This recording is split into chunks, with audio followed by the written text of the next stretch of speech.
So I'm looking at this question. I notice that there's 10 rows. I see that each row increases by 5. They were asking me to find the total number of seats. So this is an arithmetic series because I'm adding up all this number of seats in each row. And I certainly could just do that physically by hand because it wouldn't be too hard doing 10 rows, but it's good to generalize this so that we can do it for any number of rows.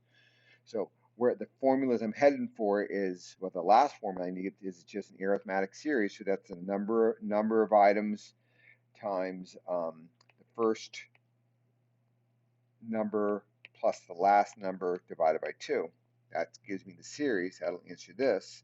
I see that there's 10 rows. I see that the first row has 15 seats, but I don't know the number of seats in the last row. And while it wouldn't be hard to generate those by hand, let's talk about other, generating a formula so it'll work for any number of rows.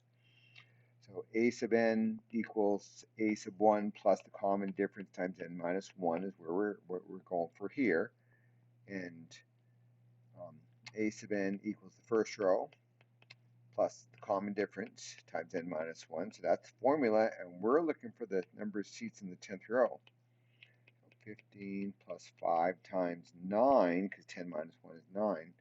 Well, I believe that's going to be 60. Yeah, so this number is 60. So then 15 plus 60 is 75.